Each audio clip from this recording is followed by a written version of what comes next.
नमस्कार, एक बार फिर आप सभी का द वायर बुलेटिन में स्वागत है। मैं हूं ऋतु तोमर और चलिए खबरों की शुरुआत करते हैं हमेशा की तरह सुर्खियों से। सिंघू बॉर्डर पर पकड़ा गया युवक, हिंसा भड़काने और किसान नेताओं की हत्या की साजिश का दावा। दिल्ली दंगे मामले में अदालत ने कहा, मीडिया ट्रायल से निर्दोष होने की संभावना नष्ट नहीं की जानी चाहिए। महाराष्ट्र के पुणे में एल्गार परिषद के कार्यक्रम का आयोजन 30 जनवरी को होगा और अधिकार कार्यकर्ताओं ने कहा, शारीरिक तौर पर अक्षम महिलाओं के खिलाफ हिंसा पर आंकड़ों को अलग रखा जाए। और अब खबरें विस्तार से। दिल्ली के सिंघू बॉर्डर पर प्रदर्शनकारी किसानों द्वारा पकड़े गए एक युवक ने दावा किया है कि मौजूदा आंदोलन और गणतंत्र दिवस पर होने वाली ट्रैक्टर परेड के दौरान हिंसा को उकसाने के लिए उसे ट्रेंड किया गया था। किसानों द्वारा चेहरा ढककर मीडिया के सामने पेश किए गए इस अनाम युवक ने दावा किया है कि 4 किसान नेताओं की हत्या की साजिश भी रची गई है। इसके बाद इस युवक को पुलिस को सौंप दिया गया। युवक के अनुसार उसे किसानों ने तब पकड़ा जब वो एक लड़की के साथ था और दिल्ली के सिंघू बॉर्डर के प्रदर्शन स्थल पर उसने छेड़छाड़ का झूठा आरोप लगाया। मीडिया से बात करते हुए इस युवक ने दावा किया कि 2 लड़कियों सहित कुल 10 लोगों को आंदोलन के दौरान हिंसा को उकसाने का काम दिया गया है। युवक ने यह भी दावा किया कि पुलिस की वर्दी पहने एक व्यक्ति ने उसे ट्रेनिंग भी दी।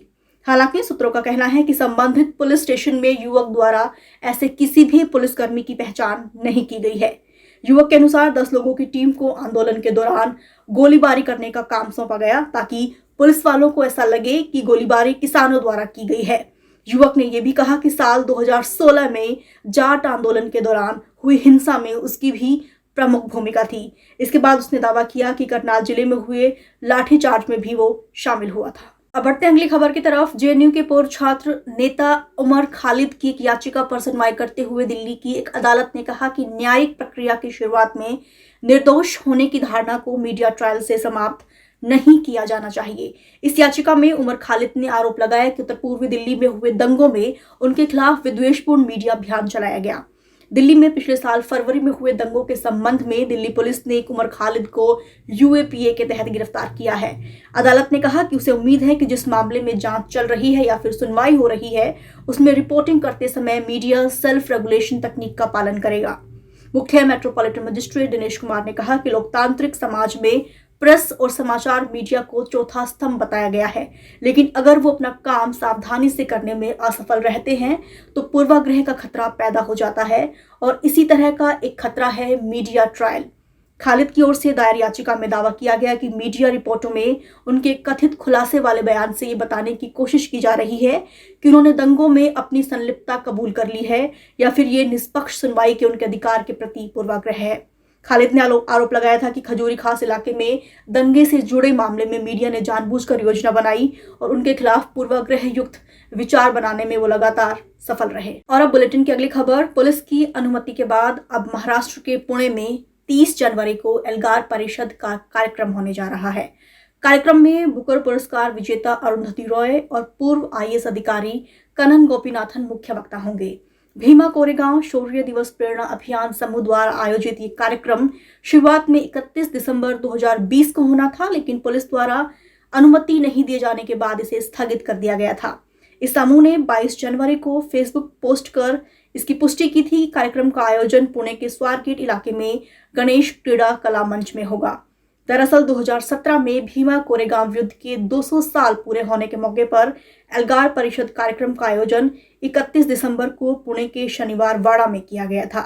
इसके बाद 1 जनवरी 2018 को भीमा कोरेगांव में दलित समुदाय के लाखों लोग इकट्ठा हुए थे। इस दौरान हुई हिंसा में एक व्यक्ति की मौत हो गई थी जबकि कई लोग घायल हुए थे।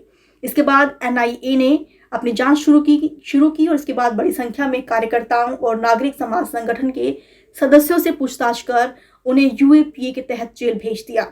दरअसल भीमा कोरेगांव शौर्य दिवस प्रेरणा अभियान द्वारा जारी किए गए एक पैम्फलेट के मुताबिक दिवंगत दलित छात्र रोहित वेमुला के भाई राजा वेमुला इस अवसर पर मुख्य वक्ता भी होंगे। समूह ने फेसबुक पोस्ट में कहा कि कार्यक्रम के लिए 30 जनवरी की तारीख का चुनाव करने का एक कारण यह है कि इस दिन रोहित वेमुला की वर्षगांठ है। और अब बुलेटिन की आखिरी खबर। केंद्रीय गृह मंत्री अमित शाह को 90 से अधिक लोगों, कार्यकर्ताओं और संगठनों ने पत्र लिखकर यह सुनिश्चित करने का अनुरोध किया है कि राष्ट्रीय अपराध रिकॉर्ड ब्यूरो यानी एनसीआरपी शारीरिक तौर पर अक्षम लड़कियों और महिलाओं के खिलाफ हिंसा पर अलग से आंकड़े रखें। शारीरिक तौर पर अक्षम लोगों के लिए राष्ट्रीय मंच दृष्टिहीन के लिए राष्ट्रीय संघ और बधिर के लिए अखिल भारतीय महासंघ सहित अधिकार समूहों और कार्यकर्ताओं ने कहा है कि शारीरिक तौर पर अक्षम लड़कियां और महिलाओं के यौन उत्पीड़न के काफी संख्या में दर्ज मामले होने के बावजूद एनसीआरबी इस तरह की हिंसा पर अलग से आंकड़े नहीं रखता है। उन्होंने अमित शाह को लिखे एक पत्र में कहा कि हम आपसे अनुरोध करते हैं कि आप ये सुनिश्चित करने के लिए आवश्यक आदेश जारी करें कि एनसीआरबी इस तरह के मामलों में अलग से आंकड़े रखें। आज बुलेटिन में सिर्फ इतना ही। देश दुनिया की तमाम खबरों के लिए आप द वायर की हिंदी, अंग्रेजी, उर्दू और मराठी वेबसाइट से जुड़े रहें। तब तक के लिए शुक्रिया, नमस्कार। द वायर के और वीडियोस देखने के लिए सब्सक्राइब करें और बेल आइकन पर क्लिक करें। स्वतंत्र पत्रकारिता की आर्थिक मदद करने के लिए डिस्क्रिप्शन में दिए गए लिंक पर जाएं और अपनी राशि चुनें।